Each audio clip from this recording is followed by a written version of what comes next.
Hey, good afternoon, everyone. Thank you so much for joining us today.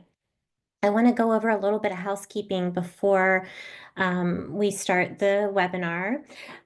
First of all, if you could please keep your microphones muted.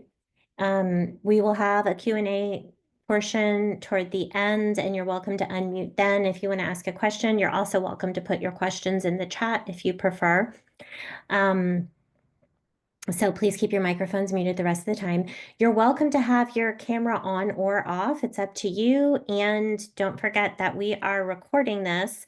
So if your camera's on, then your face will be on the recording. So that's your choice.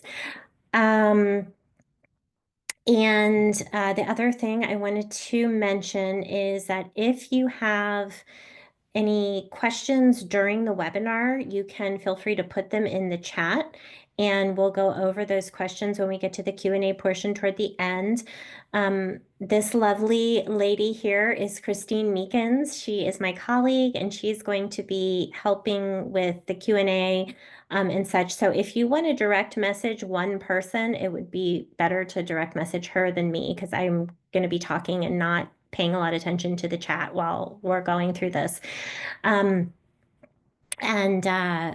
she's also helping with letting people in and stuff like that. So, okay. Any questions about the housekeeping before I begin? Okay. Um, okay. So, and it looks like Christine has put our contact information in our um, for Google form. You can read the note that you wrote in the chat.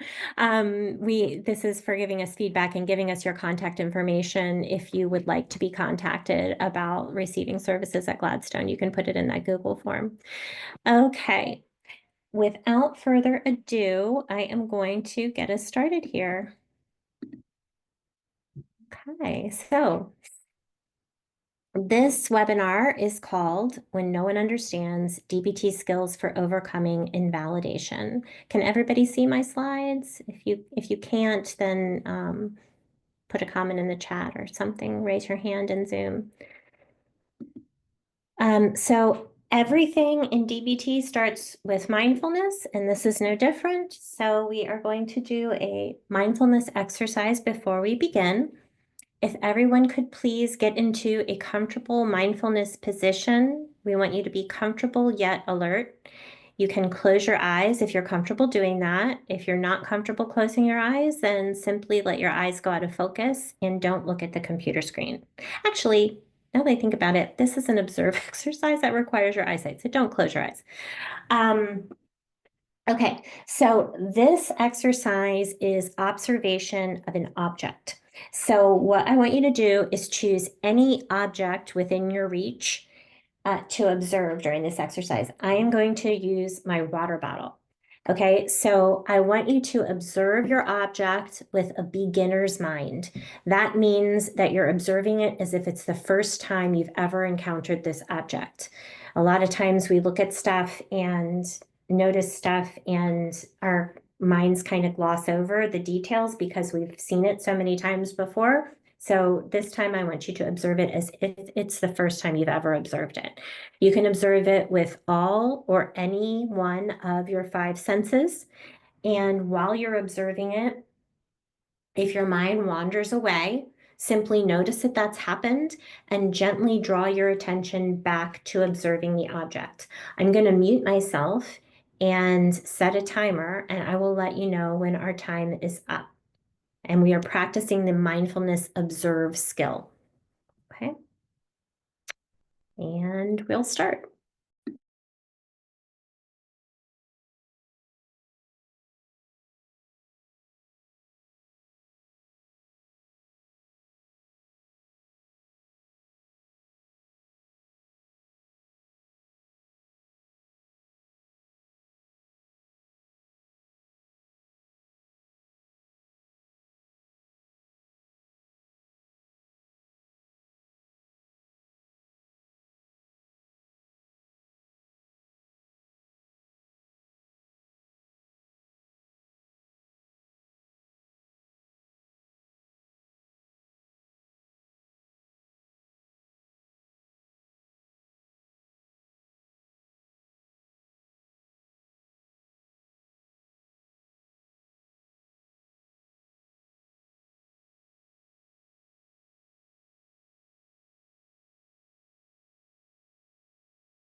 Okay, that is time.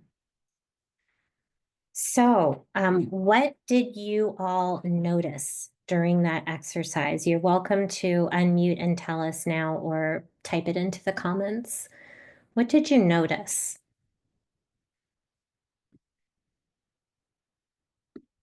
I always ask what you noticed at the end of a mindfulness exercise. It's part of the practice, sharing what you notice. I noticed that I don't pay a lot of attention to my pens because apparently there's hearts on them, and I never noticed that. Okay. Um, so I like being present and noticing little things. Yeah. Thank you for sharing, Christine. I noticed my water bottle has a little crack in it that I didn't realize before. I thought this little line down here was part of the design on the bottle, and it turns out there's a crack. Okay, any feedback on my mindfulness instructions? Okay, so we were practicing the mindfulness observe skill there. All right, so I'm going to just tell you who we are real quick so you know who's talking to you.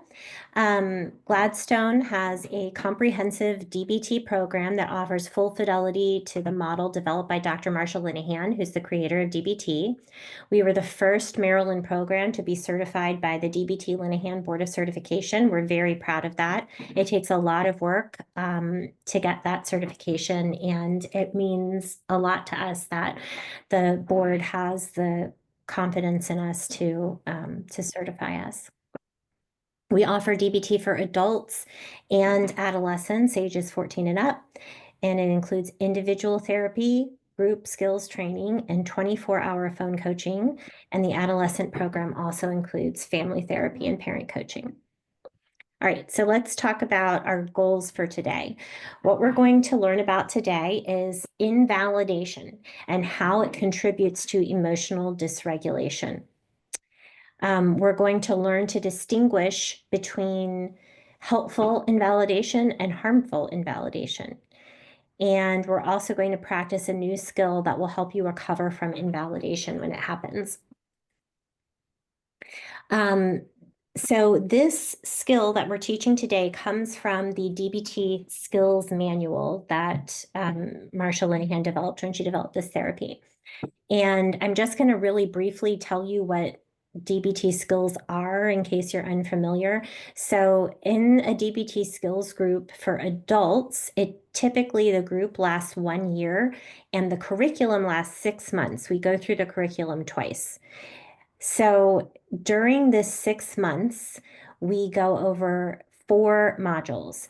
The first module is core mindfulness, and mindfulness is the core of every skill that we teach. So we repeat the core mindfulness multiple times throughout the curriculum.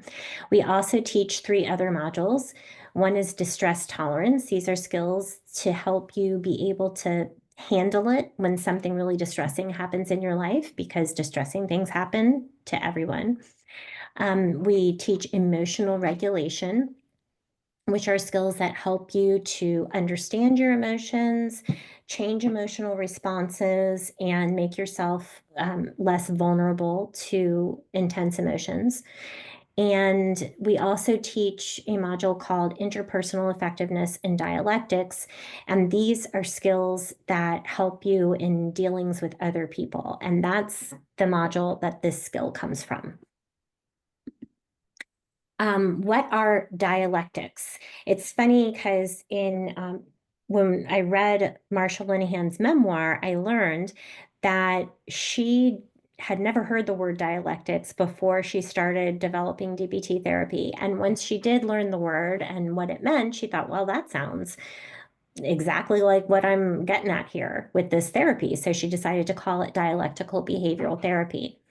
And what it means is that 2 things can be true at once, even if they seem like opposites. So, and there's more to the definition than that. And I'm sharing this part of the definition because it's relevant to what we're learning today. So, for example, you can believe I am a good person and there are things about me that I want to change.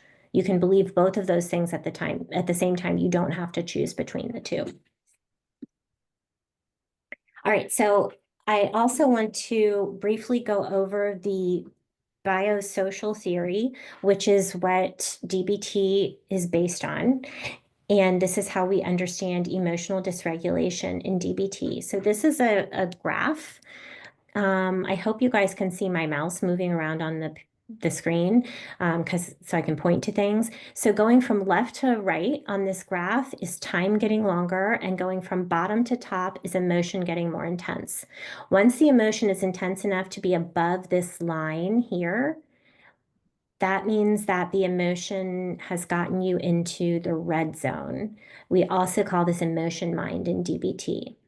The red zone is a place where your emotions are totally in control, and the logical, rational part of your brain, your prefrontal cortex, is not in charge in this moment. It's not completely impossible to access your prefrontal cortex. It's just really, really hard and unlikely to happen.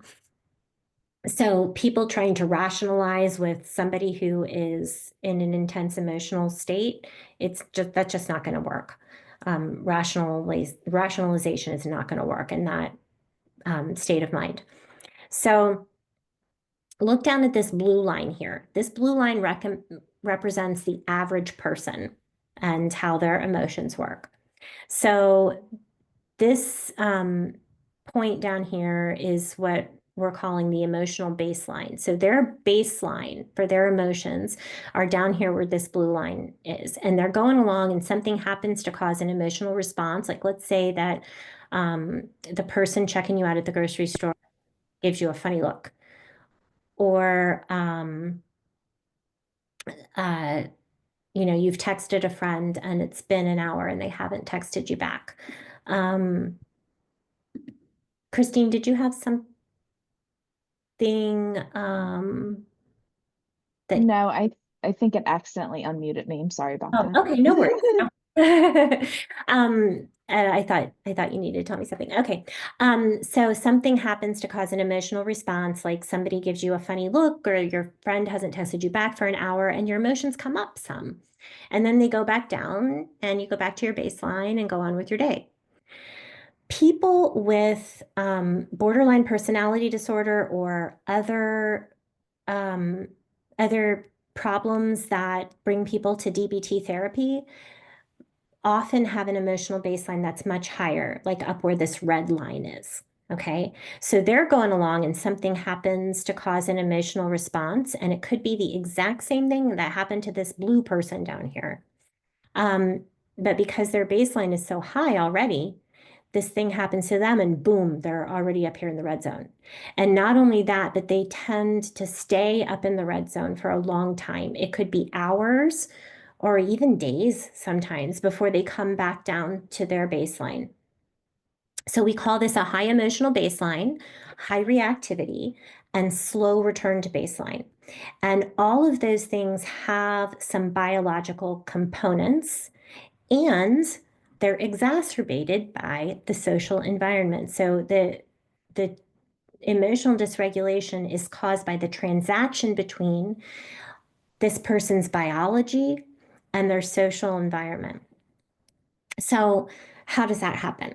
Well, probably my guess is that this person wasn't born with a baseline this high, and they probably were also not born with a baseline down here, like this blue line. It was probably somewhere in between, right? Because remember, there's a biological component. So over time, their baseline inched up higher and higher and higher until it got to where it is today. And what causes that is intense, frequent, repeated emotional invalidation. That means that when you're being emotionally invalidated or invalidated, um, behaviorally, invalidation of your thoughts, whatever, it means that you're expressing how you feel and the people around you are behaving as though that doesn't make any sense. So it's when people say stuff like, oh, it's not that bad. It's not that big of a deal. Why are you being dramatic? Calm down. Everything's okay. And to you, it feels absolutely miserable. everything's most definitely not okay. It feels horrible. And everybody is saying, like, what's your problem? Calm down. And you're getting the message, my emotions don't make any sense, or my behavior doesn't make any sense. I like to describe it like you're in a building, right? And it's full of people, and you hear the smoke alarm go off, and you can smell smoke, and maybe you can even see flames. And you go, oh my gosh, the building's on fire. We got to get out of here. And you grab someone's hand and you're like, run, we got to get out of here. The building's on fire. And they look at you like, what are you talking about? There's no need to rush. Calm down, slow down. We can walk to the exit. It, it's not a big deal. Calm down. And you're like, it's not a big deal. The building's on fire. We're going to die if we stay in here. We got to get out of here. And they're like, whoa, that's a little dramatic, right? So to the person being invalidated, it really does feel like the building's on fire. The thing is that to the other person, it really does feel like the building's not on fire, and they don't understand. Um, Sometimes maybe they do. I'm not going to say that every person who invalidates you just doesn't get it. Sometimes they do, and sometimes they're deliberately invalidating. And most of the time, um, they don't understand. They don't understand how you're feeling, and that's why they're acting like it's not a big deal. So if, because remember, when this exact same thing happened to this person, they had this reaction, right? And your reaction is up here, and they don't get it. So when that happens repeatedly throughout your life, it's crazy making, right? And so people have a tendency to go in one of two directions, and most people kind of hop back and forth between the two when when the invalidation happens repeatedly over and over throughout your life. So one extreme is, well, you didn't get it when I was crying and, telling you how painful this is. So I'm going to have to escalate my reaction to something much bigger in order for you to understand just how painful this is. So instead of crying, now I'm screaming and throwing things and attempting suicide and driving recklessly and, doing things that show just how much pain I'm in. And then the other extreme is, wow, everybody seems to think that my emotions are wrong. Maybe all those people are right. Maybe my emotions are wrong. So I should try to not have emotions. And then they just shut down. And the problem is that nobody can just never have emotions again, right? And also, nobody can scream and yell and throw things all day, every day, right? Neither one of those extremes is helpful. So our goal in DBT is to try to help people find a middle path where they can feel their emotions, they can feel validated for their emotions, and they can express them in a moderate way without either having the giant reaction or the shutting down. Okay. Okay, so invalidation from your environment. If anybody has any questions about what invalidation is, if that didn't make sense, please put it in the chat. So one thing I want you to notice is that invalidation can be helpful and painful at the same time. It can be just one or the other, right? It can be only helpful, it can be only painful, and it can also be both at the same time. Remember dialectics. Two things can be opposites and they can be both true at the same time. So let's talk about when invalidation is helpful. So invalidation is helpful if it's correcting an important mistake. So remember the example where you are upset because the person checking you out at the grocery store gave you a funny look, right? What if she was actually looking at something behind you? What if she was smelling something bad that had nothing to do with you and she like crinkled up her face, right? It could be that she wasn't looking at you at all, or the look on her face had nothing to do with you. It could be that she was thinking about something that has nothing to do with you and that caused her to make a face, right? So if you made a mistake and your emotional reaction is based on a misunderstanding of the facts, then invalidation can be helpful if somebody points that out to you in a non-judgmental, loving way, right? If somebody says to you, oh my God, you're so stupid, she was looking at somebody behind you. That's not helpful. That's painful. But if somebody says to you, listen, I totally understand why you had that reaction and why you felt that way. I saw the look on her face too. It did kind of look like she was making a face at you. Um, and I also saw something else that made me think that she wasn't looking at you. There was something behind you that looked unusual, and I think that that's what she was looking at. That's helpful in validation, right? It allows you to change the way you're thinking about the situation, which also changes how you feel about the situation.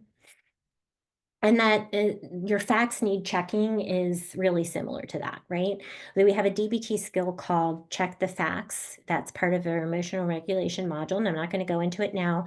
And when we check the facts, what we're doing is we're looking at the assumptions that we made that led us to have whatever emotion we're feeling. And we ask ourselves, are those facts accurate? Or is there some other reason that that thing happened? Invalidation can also be helpful when it stimulates intellectual and personal growth and when it helps you to understand someone else's point of view.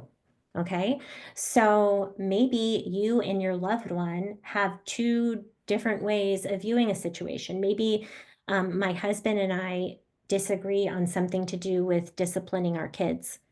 And he tells me his point of view about it, and he tells me his point of view in a non-judgmental and loving way. He's not saying, I think you're stupid for having that point of view.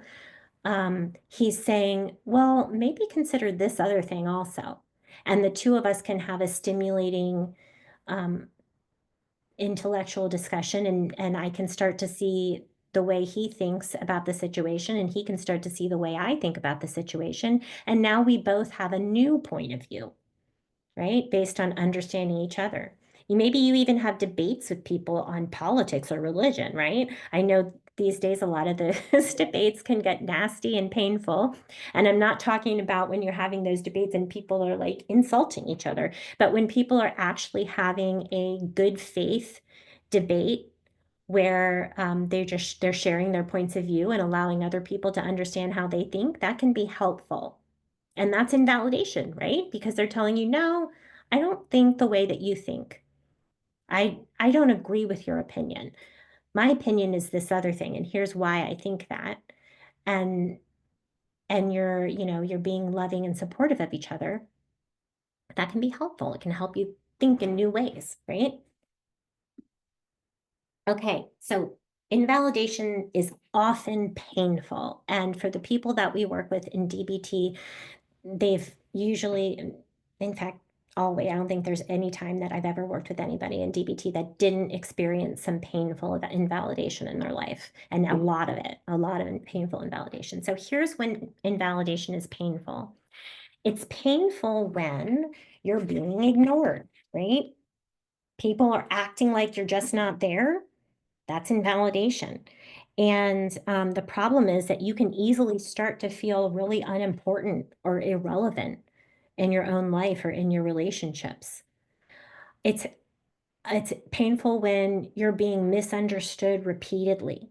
So you're trying to explain how you feel or what you think, and other people just aren't getting it. And over again, they're showing you that they're saying, "Oh, so you think this? Oh, you think that?" And they're getting it wrong. That's painful. The problem with that is that you start to question your ability to communicate to others, and you might even worry that they're right about you and your own thoughts and feelings, and you're wrong, which is just not the case, right? You always know more about your thoughts and feelings than another person does. It's your internal experience. It can be misread. Excuse me, it can be painful when you're being misread. So if others not only misread you, but they're insensitive to what's going on with you unless you spell it out for them in clear ABC language, then that can be really painful. And the problem here is that in these cases, it's easy to feel like you or your responses must be very different from other people. And that can lead you to start believing that you're inadequate or that there's something very wrong with you. It's painful when you're being misinterpreted. So other people give understandable but incorrect causes for your behavior and your experiences. Like an example of this might be, let's say my kids say they don't want to do their chores, and I say, "Oh gosh, you must not love me because you don't want to do your chores, or you must think that I'm your slave and I should do everything because you don't want to do their chores." When the reality is probably that they don't want to do their chores because they'd rather be playing video games, right? It has nothing to do with not loving me or thinking that I'm a slave. So when people do that to you, it can be painful because they're making a lot of times inferences about your intent that are pejorative or that cast you in a not so nice light, right? Um, and it's easy for you to start to, especially if that happens repeatedly over and over again with more than one person, it's really hard to feel accepted and loved when other people act that way about your actions, right? And we all need to feel accepted and loved. And validation is also painful when important facts about your life are being ignored or denied. So, there might be facts that explain your behavior, right? Like, let's say I have PTSD, and the reason I have PTSD is because somebody attacked me. And I'm about to walk into a restaurant, and there's somebody in there that looks kind of like the person who attacked me, and I'm scared, right? Well, there's a reason I feel scared, even if that person isn't dangerous. There's a reason that I feel scared of them. It's because of my past experience. And when people act like that shouldn't matter and I just shouldn't feel scared of him, that's invalidating and it's painful. Um, it's also painful to be invalidated when you're receiving unequal treatment. So if other people treat you like you're very different from them in essential ways, when you're actually not so different, they're treating you like you're inferior, like you're a child, like you're fragile, like you can't do things and they need to do them for you. Um, that can make you feel like you are actually different from others or you're not part of the group. It makes you feel really unaccepted and unloved. Um, it's also painful when you're being disbelieved, even when you're being truthful. You know, I'm trying to tell you the reason that I did this thing, and you're insisting that I did it for some other reason. That hurts. Also, when your private experiences are being trivialized or denied. If I tell somebody I'm feeling really sad, and they're like, you know, I'm feeling totally depressed, and they're like, oh, that doesn't matter. Can you please just get up and clean the house? That hurts, right? Okay. There is also something called traumatic invalidation that I just want to mention today, even though we're not going to address it fully. So, traumatic invalidation is an extreme or repetitive invalidation of your significant private experiences, your personal characteristics or reactions to the world. Typically, traumatic invalidation comes from a very important person or authority figure, and it can cause PTSD-like symptoms. Okay.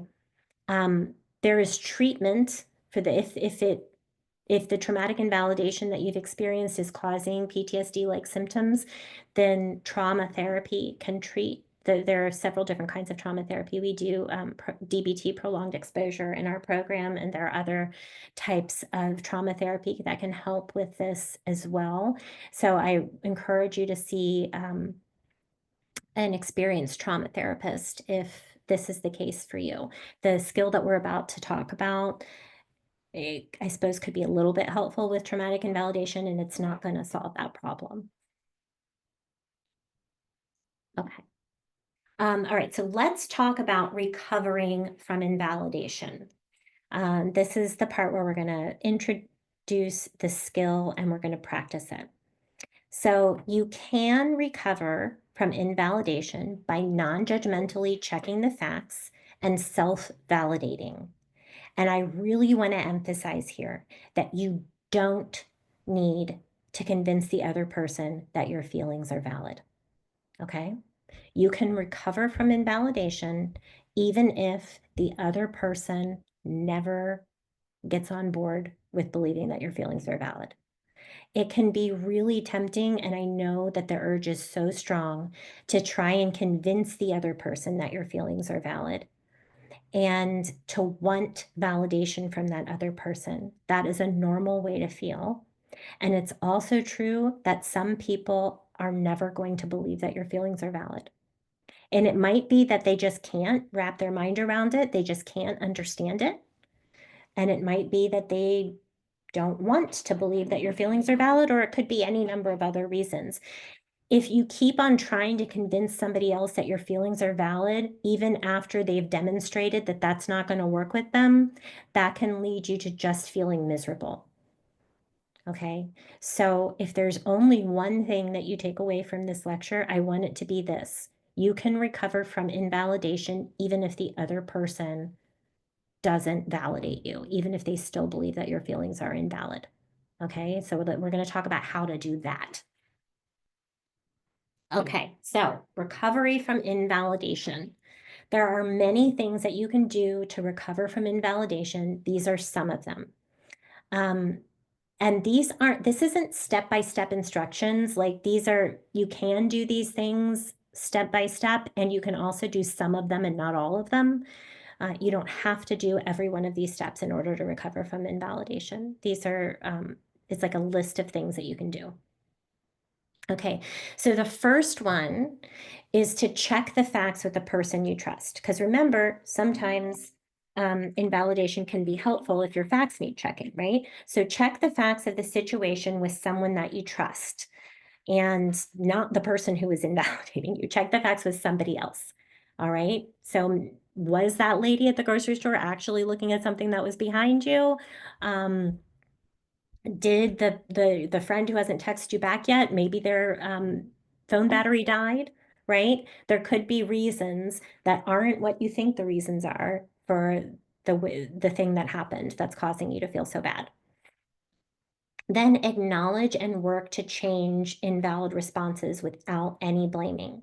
So if your friend hasn't texted you back and you are thinking that they don't want to be your friend anymore, and that's causing you to feel shame and sadness, and it turns out that your friend's battery died and that's why they haven't texted you back, then acknowledge, okay, I had the facts wrong, and work to try to help yourself feel differently once you have a better understanding of what the actual facts are. Drop judgmental self-statements. Remember that there are often valid reasons for invalid behavior. If you are afraid that your friend doesn't ever want to talk to you again because they haven't texted you back for an hour, I guarantee that there is a reason that you feel that way. The reason doesn't have to be that your friend hasn't texted you back. It could be your past experiences. It could be that you come from a home, a family where people treat you from like you're insignificant all the time. And when somebody else doesn't text you back, it seems like really similar to the way other people have treated you in the past. And that is a valid reason for having that feeling, even though it's not true that your friend doesn't want to ever see you again, right? So remind yourself that all behavior is caused and you're doing the best you can. There's something that caused you to feel that way, and you are doing your best right now. And even if you had your facts wrong, there was a valid reason for you to have that feeling. I hope that makes sense. If it doesn't, please type some questions into the chat and I will get to them ASAP. Next, be compassionate to yourself and self-soothe. There's lots of things you can do to self-soothe. You likely have some things that that you enjoy for self-soothing. I like hot baths. I like exercise. Other people might like looking at art. spending time with their pets, spending time with their family, smelling good smelling candles or essential oils, whatever it is you use to self-soothe, do that. Remind yourself that invalidation is rarely a catastrophe, even when you're right, okay? Even if your friend actually doesn't want to talk to you again, and that's why they haven't texted you back, it doesn't have to be a catastrophe. You can still recover from this. Acknowledge your valid responses, okay? So remember, there is always a valid reason that you had that feeling. Even if your facts aren't accurate, there is always a valid reason. So whatever that is, figure out what the valid reason is and acknowledge it. And then you're going to describe your experiences and actions in a supportive environment. This is exposure. So and it's like an opposite action to shame. So if you did something and you were invalidated for it, and then you go to a supportive person and you say, listen to this thing I did, and they're likely to give you a validating response, that helps you to feel like, okay, um, I, I'm not crazy. I'm not stupid for thinking that thing. And next, you're going to validate yourself exactly like you would validate a friend, except for that you're saying these things to yourself. All right. So there are 6 levels of validation that we teach in DBT. And I'm going to describe them. Usually we teach them when we're teaching how to validate other people. I'm going to describe them in the way that you use them to validate yourself. So Number 1, you're going to pay attention to your own thoughts, feelings, and actions. So many people, especially people who get invalidated frequently, don't pay a whole lot of attention to their own thoughts, feelings, and actions. So stop and take a step back and notice, what am I feeling right now? What am I thinking right now? What am I doing right now? That simple acknowledgement is um, it's basically saying to yourself, this matters. How I feel right now matters. And I'm going to give it some attention because it's important. Then you're going to reflect by describing these thoughts, feelings, and behaviors to yourself with non-judgmental language. Okay, so judgmental language is language that describes it as good or bad or some synonym of good or bad. Non-judgmental language is just describing the facts. Okay, so the lady that was checking me out at the grocery store crinkled her nose while she was looking in my direction, and I had the thought that she thinks I'm ugly, and then I started to feel shame. That's a non-judgmental description of those facts. A judgmental description of those facts would be, she gave me a dirty look, and that let me know that she was thinking that I'm ugly. She gave me a dirty look because I'm ugly. And um, I feel shame because she's right. I am ugly. That would be a judgmental description of the facts. So we want you to take out the judgmental language and describe exactly what happened using only facts. Next, you're going to be mindful about what your emotions and the situation might be telling you about what you need. So one thing about emotions is that they communicate. They communicate to the person having the emotion, and they communicate to other people. So what's the reason you're having that emotion? It's communicating something to you. What is it telling you about what you need? Maybe when you're feeling shame after the lady looked at you funny in the grocery store, maybe you need a friend to give you a hug. Maybe that's what you need right now. Maybe you need some time to yourself. Maybe you've had a long, stressful day, and that's part of the reason why you had that reaction. And so you need some time to unwind. So, what are your emotions telling you about what you need? Then you're going to try to understand how your behavior makes sense based on your history, your state of mind, or the current situation. Okay, so what does that mean? So I gave a couple of examples earlier about how you might have been having a reaction, a particular emotional reaction because of something in your history. So like I said, if you come from a family where people regularly dismissed you or acted like you were unimportant, and then you misinterpret somebody else's behavior, you misinterpret your friend not texting you back as they're communicating that you're not important to them. I mean, it's understandable how you came to that conclusion, right? You're used to people treating you like you're not important. And so if somebody doesn't respond to you and you think it's because they don't think you're important to them, I mean, it's pretty reasonable that you came to that conclusion, isn't it? That's how you're used to people treating you. Um, your behavior might also make sense based on your state of mind. So maybe you didn't get any sleep last night. Maybe you're very hungry, you haven't eaten all day.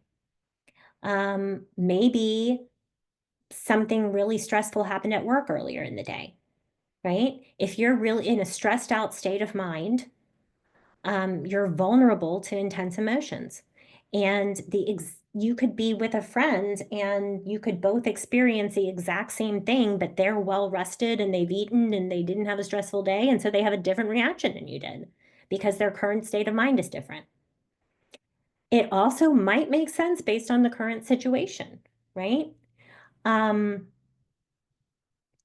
the lady might have actually looked at you funny in the grocery store, right?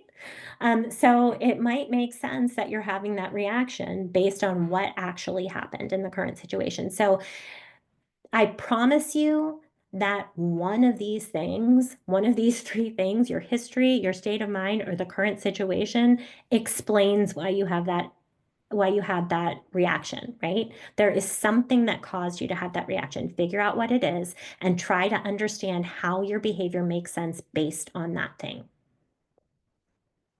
Level 5 validation is when you acknowledge the validity of your behavior by standing up for yourself or saying it out loud.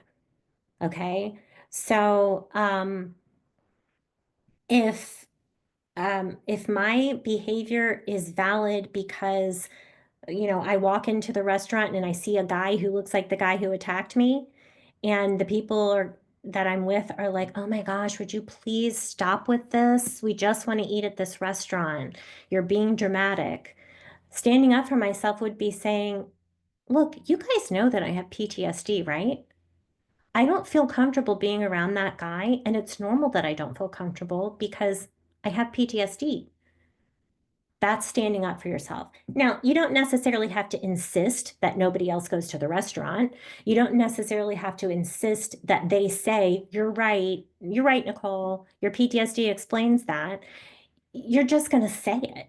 You're going to stand up for yourself and say it. And you don't have to necessarily do this with the people who are invalidating you. You might later talk to some supportive people in your life who you know aren't going to treat you in an invalidating manner. And you might say, you know what these people did earlier today? They acted like I was being dramatic because I didn't want to be around this guy who looks exactly like my abuser. Um, isn't that awful? Right? And that standing up for yourself, even if it's not to the people who invalidated you, can really help you feel a lot more validated. You're doing it for yourself. And next, level 6 validation. Remind yourself that you are equal to other people. Every person on this earth is lovable. We all deserve to be treated with kindness. We all deserve to be treated with respect. And you are no different.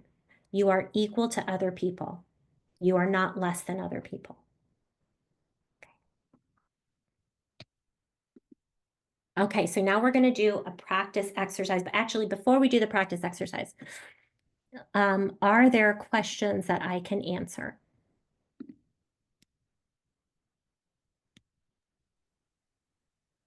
I think Rebecca answered a lot of them. We do have one. It says, what if results in losing your superpower, confidence in communication skills as a therapist? Because this is a personal tidbit, but because this person's father convinced them that the treatment teams was forced. So I believe that they had a terrible experience. So they're wondering what if the results in losing their confidence in their communication skills. Okay. Um, so if you have been invalidated repeatedly and you have lost confidence in your communication skills, I think that going through these steps can be helpful to feel more validated. After that, you're probably going to need to do some exposure to to communicating with people. You can practice your communication skills, and that can be helpful. And then exposing yourself to situations in which you have to communicate to other people and noticing that you did communicate to people and they did understand what you were saying can be really like liberating from that. That's called exposure therapy. It's when if I have somebody tell me I can't talk to other people because they're going to laugh at me or they're not going to understand me, then I'm going to have them deliberately talk to people who are unlikely to have that reaction to them, right? People who are likely to react to them by nodding and going, okay, that makes sense, because I want them to get that experience of I can communicate to people and they can understand me. And when you do that enough, hopefully it counteracts the previous invalidation. I hope that answers your question. Are there any other questions before I go forward with the practice exercise? No, not at this time. Okay, thank you. All right, so here's the practice exercise. Maria is a 19-year-old college student who has PTSD after surviving a horrific car crash that killed her father and two younger brothers. The crash occurred when Maria was 12 years old and her father was driving her and her brothers home late at night. Maria now avoids riding in cars as much as possible and completely refuses to drive or get in a car with a male driver. Maria's boyfriend wants her to attend a concert this weekend. It is in a location that is not accessible by public transportation. He pleads with her, explaining that he is a safe driver and has never had a ticket. The more he pressures her to go, the more upset she gets. Finally, Maria has a panic attack. She feels intense fear and screams at her boyfriend that he's trying to kill her. Okay, that's the vignette. So we're going to try and answer these questions at the bottom. Who can identify the boyfriend's invalidating actions? What did the boyfriend say or do that was invalidating?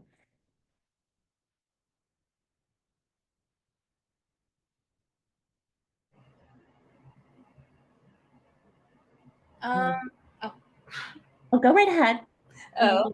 I was just gonna say that it doesn't sound like he validated any of her concerns, and he pleads with her despite all of her concerns she mentions and pressures her. Exactly. The pleading and the pressuring, those are the invalidating responses. And it doesn't help that it doesn't sound like he validated. It doesn't sound like he said, I can understand why you're afraid to get in the car, right? Um, absolutely. The pleading and the pressuring are invalidating. Somebody in the chat said, by the boyfriend assuming that it was only about his driving. Yes, exactly. That's a great point. So, yeah, Maria's not saying, I think you have a poor driving record. She's saying, I'm afraid to get in the car because of this horrific car accident that killed my family, right? So, yes, that was invalidating as well. Good catch. Okay, so now who can identify Maria's valid and invalid responses? Or maybe what's valid and what's not valid about her responses? Being upset is valid, that's her own personal experience. Maybe the invalid is saying that he's trying to actively kill her. Yes. Yes. So he's probably not trying to kill her, right? And it's absolutely valid that she's upset. Yes. And somebody in the chat also said panic and fear were valid. Yes. Panic and fear are valid. She's had an experience in a car that was pretty darn terrifying, right? So it makes sense that getting in a car feels very scary to her, right? And it's also not true that her boyfriend is trying to kill her, probably, right? These are fictional people that I made up, so I'm gonna say it's not true that her boyfriend's trying to kill her. Okay, how can Maria recover from her boyfriend's invalidation?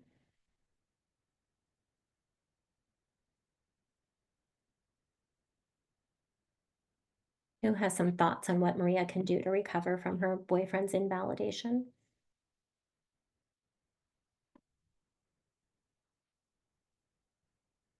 So, one thing she can do is non-judgmentally check the facts with somebody else, not with her boyfriend, right? So if she non-judgmentally checks the facts, then she's going to notice that it makes perfect sense that she's scared to get in that car based on her past experiences, right? Um, Lots and lots of people who have been through a terrible car accident like that avoid getting in cars. That's a normal response to that, right? She can also notice that her boyfriend's not trying to kill her, that his motivation for trying to get her in the car is to go to a concert, not to kill her.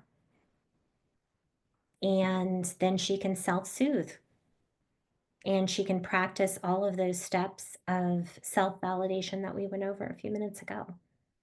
Okay, she can pay attention to how she's feeling. It's really important in situations like this, in fact, to notice when your fear is amping up. I always encourage people to notice what their emotions feel like in their body, right? You know, sometimes with fear, you feel like your chest tightening up, you feel your muscles tensing up. Notice what it feels like in your body. You can ask yourself, what is this emotion trying to communicate to me? Well, what is Maria's emotion communicating to her? Saying, "Don't get in the car," right? Um, yeah, she's not ready to get in the car. She's not ready for a car ride. Um, and then she can validate to herself, "Hey, there's a good reason why I'm not ready to get in the car. It's because of this PTSD," right? Okay. All right, that is all the material I have for today. I am open to questions. You are welcome to unmute and ask your questions out loud or type them into the chat.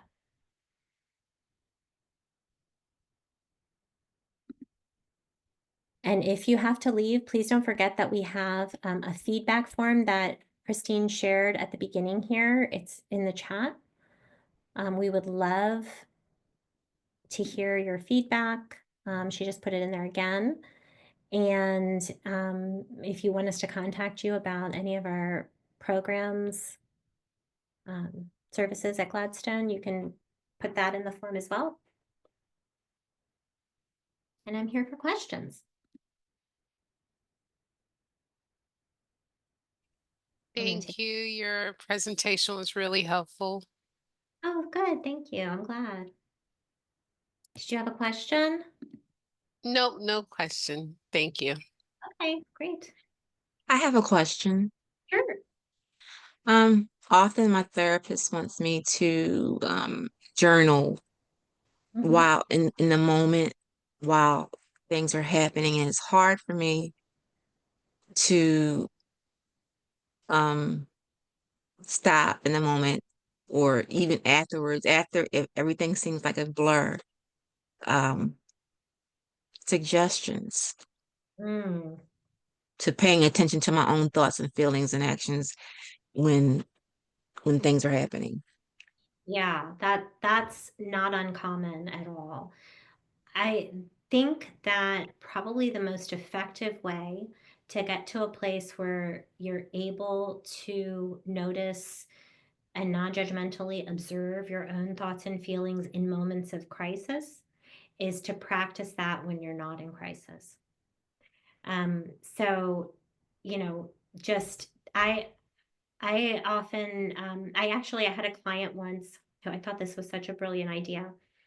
he decided that every single time he got into or out of his car, he was going to stop and practice the mindfulness of current emotion skill that we teach in DBT, which is basically noticing what you're feeling and asking yourself some questions about what you're feeling. So he decided he was going to do that every single time he got into or out of his car because he drives around all day long, right? So that was a helpful reminder that he could pair the action with and that he knew was going to happen repeatedly. So you might not be driving around all day long, but think of something that you do frequently, right? Maybe pick up your phone. Maybe every time you pick up your phone, you're going to stop and notice what you're thinking and feeling. Or maybe every time you turn on or turn off your computer, every time you tell somebody your name, if there's something that you do many times throughout the day, every day, then use that as a reminder to help you stop and notice your thoughts and emotions. And when you're doing that regularly throughout the day, it becomes a little bit easier to do that when you're feeling upset. Okay. Sounds good. Thank you. Welcome. Any other questions? I was just curious. Sorry, please ignore the background noise. There's work going on in my neighborhood, but I can't hear it. okay, that's great. I'm glad you guys can't. I was just wondering, will you guys be doing any additional like Webinars? webinars that are just kind of like open and free and everything? I just figured I'd ask because I mean, like obviously I have a therapist through Gladstone already, and my psychiatrist is with Gladstone as well. But just Yeah.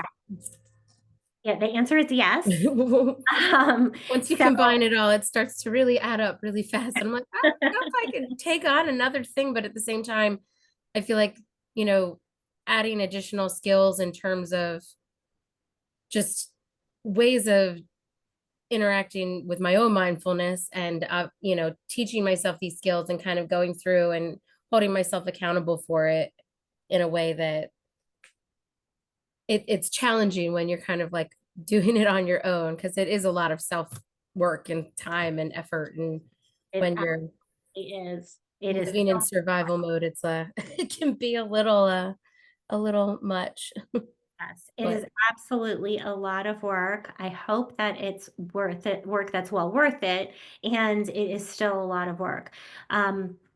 And the answer is yes, we are going to be doing more of these webinars. Some of them might be repeats, right? Like I might do the same topic more than once. You wouldn't be able to get through an entire DBT curriculum by going to these free webinars, but we will do more of them. Okay, great. Thank you. Yeah, you're welcome. Any other questions? Yes. Well, actually, I think Rebecca answered that. But will this be recorded and could people have copies of it? I believe that we're sending that out via email. Yes, so this is being recorded and I'm going to send the recording out to everybody who put their email address in the registration form. Okay. Anything else? Okay, well, we are about out of time. Thank you so much for joining us today. It was great having so many people here, and thank you for all of your thoughtful questions. And like I said, we will be doing more of these, and we will be sending out this recording and the slides as well. Thank you. Thank you. Thanks so much. Thank you. Have a great day. Thank you. Thank you.